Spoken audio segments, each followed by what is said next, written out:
Now Excel کے اندر top پر یہ جو لائن ہمیں نظر آ رہی ہے اس کو ہم لوگ فارمولا بار کہتے ہیں.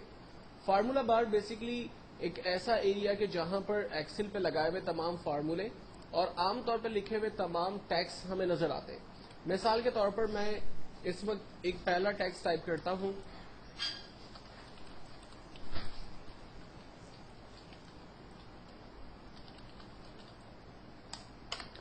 جب میں نے اس سیل کے اوپر ٹیکسٹ ٹائپ کیا اور انٹر پریس کیا تو بائی ڈیفالٹ ایکسل میں کرسر ہمیشہ نیچے آتا ہے. اب ایرو کی پریس کرنے سے مجھے پتا چل رہا ہے کہ اس سیل پر کون سا ٹیکسٹ ٹائپ ہوا ہوگا. تو ایک پورا سینٹینس جو میں نے اس سیل کے اوپر ٹائپ کیا وہ ہمیں یہاں پر اس فارمولا بار کے اندر نظر آ رہا ہے. ایک چیز ہمیشہ کلیئر رکھنا کہ جس سیل کے اوپر آپ ٹیکسٹ ٹائپ کرتے ہو ایکچوئل میں ٹیکسٹ اسی سیل کی پراپرٹی ہوتی ہے. چونکہ سیل کی سائز چھوٹی ہے اس لیے جگہ نہ ہونے کی وجہ سے ریمیننگ ٹیکسٹ جو ہے وہ دوسرے سیل پر ہمیں نظر آ رہا ہے. لیکن ایکچوئل میں جب میں ان سیل کے اوپر موو کرتا ہوں تو آپ دیکھ سکتے ہیں کہ فارمولا بار میں کوئی بھی ٹیکسٹ نظر نہیں آ رہا. اس کا مطلب ہے کہ اس سیل کے اوپر کوئی بھی ٹیکسٹ نہیں لکھا ہوا. اگر میں C3 پر آتا ہوں تو مجھے یہاں نظر آ رہا ہے welcome to Excel advance first class. اس کا مطلب ہے کہ اس سیل کے اوپر ٹیکسٹ لکھا ہوا ہے. تو اس کا مطلب یہ ہے کہ باقی تمام سیل جو ہے وہ ایمٹی ہے. اب اس کا اندازہ ہم ایک طریقے سے اور یوں لگا سکتے ہیں کہ جب کسی دوسرے سیل پر جا کر ہم لوگ کوئی بھی ایک ٹیکسٹ فار ایگزامپل میں ایک ٹیکسٹ ٹائپ کرتا ہوں اور انٹر کرتا ہوں تو آپ دیکھیں جو پہلے سیل پر لکھا ہوا ٹیکسٹ تھا وہ ہائڈ ہو گیا. ایکچوئل میں اس سیل پر چونکہ جگہ نہیں تھی تو اس نے اپنے ٹیکسٹ کو دوسرے سیل کی طرف موو کیا تھا. لیکن جیسے ہی دوسرے سیل کے پاس ٹیکسٹ آیا پہلے والے سیل سے وہ ٹیکسٹ ہٹنا شروع ہو گیا. تو اب اس کا طریقہ کیا ہوگا؟ اس کا طریقہ یہ ہوگا کہ آپ کالم کی سائز کو بڑا کر دیں تاکہ ٹیکسٹ جو ہے وہ ایزیلی شیٹ پر نظر آنے لگے. تو کالم کی سائز کو بڑا کرنے کے لیے ہم لوگ C اور D کالم کے بیچ میں جب ماؤس رکھیں گے اور ماؤس کی سائن جب اس طرح سے پلس میں تبدیل ہو جائے گی تب اس پوزیشن پہ ہم لوگ کلک پریس کر کے رکھیں گے اور اپنی مرضی سے مینولی اس کالم کی سائز کو بڑا کریں گے جتنا آپ اس کی سائز کو بڑا کرنا چاہتے ہیں. مینولی سائز کو بڑا کرنے میں ایسا ہو سکتا ہے کہ کالم کی سائز زیادہ بڑی ہو جائے یا کم ہو جائے. تو ایسی سچویشن سے بچنے کے لیے آپ کالم کے اوپر ڈبل کلک کرتے ہیں. اس سے فائدہ یہ ہوتا ہے کہ جتنا کالم کو اسپیس ریکوائرڈ تھا آٹومیٹکلی کالم کی سائز اتنی بڑی ہوگی. آپ اپنی مرضی سے بھی سائز چھوٹی بڑی کر سکتے ہیں اور ڈبل کلک کر کے بھی کالم کی سائز کو فٹ ٹو ٹیکسٹ کر سکتے ہیں. اور سیم چیز آپ را کے اوپر کر سکتے ہیں. اگر آپ را کی سائز کو بڑا کرنا چاہیں تو میں کالم نمبر 3 اور 4 کے بیچ میں ماؤس رکھتا ہوں. جب ماؤس کی سائن پلس میں تبدیل ہو گئی تب کلک کر کے اس کی سائز بڑی کر دیتا ہوں. اور اس کی سائز کو جب مجھے آٹو فٹ کرنا ہے تو میں ڈبل کلک کر کے بھی اس کی سائز کو آٹو فٹ کر سکتا ہوں.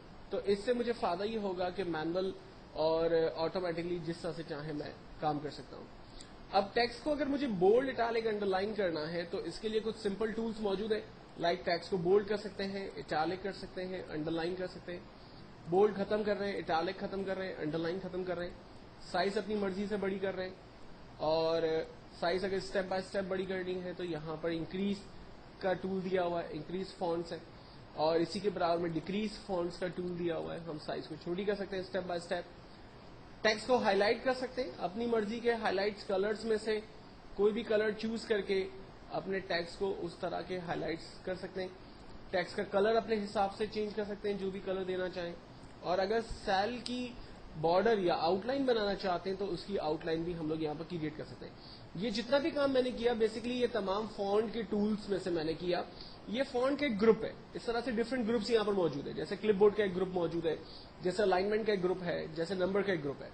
تو ان گروپس کے اندر اس سے ریلیٹ ٹولز آپ کو یہاں پر ملیں گے. اگر میں فونٹ کے ٹولز میں مزید ڈیٹیلز چاہتا ہوں تو غور کریں گے کہ فونٹ کے ٹول کے کارنر پہ اس طرح سے ایک ایرو بنا ہوا ہے. اگر ایرو موجود ہوگا تو اس کا مطلب ہے کہ یہاں پر مزید آپشنز موجود ہیں. آپ اس میں جائیں گے اور یہاں پر دیے ہوئے آپشنز میں سے مزید آپشنز جو بھی آپ کو چاہیے وہ آپ لے سکتے ہیں. جیسے یہاں پر نمبر کے آپشنز ہیں, الائنمنٹ ہے, فونٹ ہے, بارڈر ہے, فل ہے اور پروٹیکشن ہے. ان تمام اسٹیپس کو ہم لوگ آگے ڈسکس کریں گے. لیکن چونکہ فی الوقت میں نے ٹیکسٹ کی فارمیٹنگ سے ریلیٹ سارے کام کیے تو ہم دیکھ سکتے ہیں کہ ہم نے فونٹ کے ٹول پہ کام کیا تھا. فائنلی میں اسے اوکے کرتا ہوں. اگر اپنے ٹیکسٹ کو مٹانا چاہتے ہیں تو دوبارہ وہی تمام کمانڈس کو اپلائی کرنا پڑے گا. لائک مجھے اس کے کلرز کو آٹومیٹک کرنا پڑے گا, اس کے فل کلر کو نو فل کرنا پڑے گا, بارڈر کو مجھے ختم کرنا پڑے گا نو بارڈر کر کے, ٹیکسٹ کو جو ہے وہ بولڈ اٹیلک انڈر لائن سے ختم کرنا ہوگا اور اس کی سائز کو دوبارہ 10، عام طور پہ اس کی ایکسل کی جو اسٹینڈرڈ فونٹ سائز ہوتی ہے وہ 10 to 12 کے بٹوین ہوتی ہے، تو وہ ہم سائز یوز کر کے اپنے ٹیکسٹ کے اوپر کام کریں گے. اب سب سے پہلی چیز، ایکسل کے اندر کچھ بلٹ ان چیزیں ہیں جس کو ہم لوگ دیکھتے ہیں.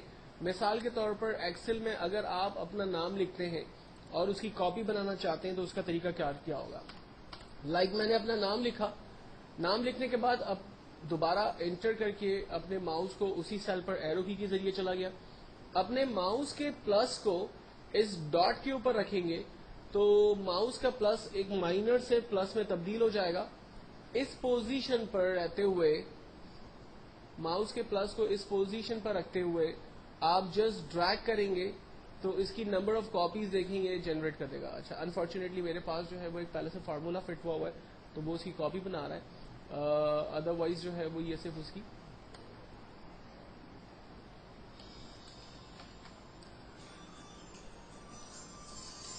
لائک میں نے ایک ٹیکسٹ ٹائپ کیا اور میں اس کی ڈپلیکیٹ کاپی جو ہے وہ ڈریگ کرتا ہوں. آپ دیکھیں اس کی نمبر آف کاپیز جو ہے اس نے جنریٹ کر دی. اور سیم طریقے سے ماؤس کو رکھ کر جب رائٹ سائڈ ڈریگ کیا تو اس کی نمبر آف کاپیز اس نے مزید جنریٹ کر دی. اسی طرح سے اگر مجھے سیٹرڈے ویک کے ڈیز لکھنے تو میں نے جسٹ سیٹرڈے ٹائپ کیا، اپنے ماؤس کے پلس کو ڈاٹ کے اوپر رکھا اور ڈریگ کیا تو ویک کے ڈیز اس نے جنریٹ کر دیے. اگر میں منتھ ٹائپ کرتا ہوں لائک جنوری اور ڈریگ کرتا ہوں تو یہ منتھ جو ہے وہ اس میں جنریٹ ہو رہے ہیں. اگر میں ڈیٹ ٹائپ کرتا ہوں لائک 1 اگست 2010 تو ڈریگ کرنے پر یہ کیلنڈر کی ڈیٹ جو ہے وہ پرنٹ کر دے گا.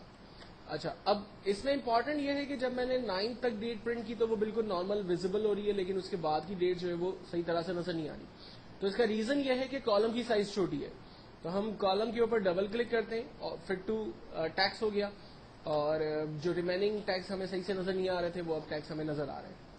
لاسٹ سیریل نمبر جنریٹ کرنے کے لیے ہم لوگ 1 پریس کرتے ہیں اور 1 پریس کرنے کے بعد اپنے ماؤس کو اسی پہ رکھیں گے.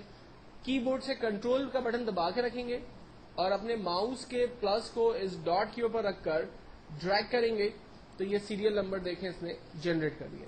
اور سیریل نمبر آپ کہیں سے بھی شروع کر سکتے ہیں. مثال کے طور پر مجھے 51 سے سیریل نمبر شروع کرنا ہے تو میں نے فرسٹ نمبر 51 ٹائپ کیا، اپنے ماؤس کو اسی کے اوپر رکھا، کی بورڈ سے کنٹرول بٹن دبایا اور جسٹ ڈریگ کیا، اس نے سیریل نمبر جو ہے وہ جنریٹ کر دیے.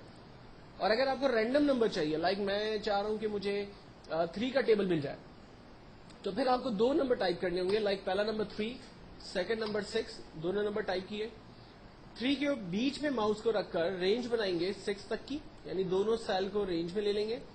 رینج میں لینے کے بعد بغیر کی بورڈ کے کنٹرول کے آپ اپنے ماؤس کے پلس کو اس ڈاٹ پہ رکھیں گے اور جرنلی اس کو ڈریگ کریں گے، یعنی نارمل طریقے سے اس کو ڈریگ کریں گے.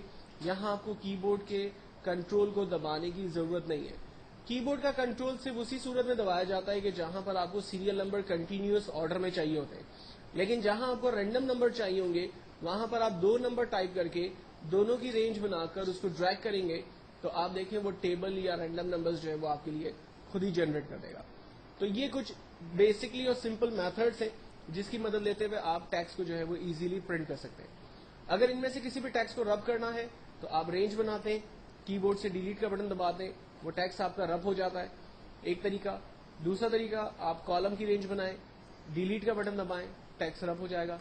تیسرا طریقہ، آپ روز کی رینج بنائیے، ٹیکسٹ کو رب کریں. چوتھا طریقہ، اے سے اوپر 1 سے پہلے ایک کالم بلینک آپ کو نظر آ رہا ہے، خالی باکس ہے، اس پہ کلک کریں.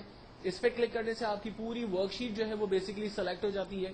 آپ کی بورڈ سے ڈیلیٹ کا بٹن پریس کریں، پوری ورک شیٹ پہ جتنا بھی ڈیٹا تھا وہ سارا آپ کا رب ہو گیا ہے.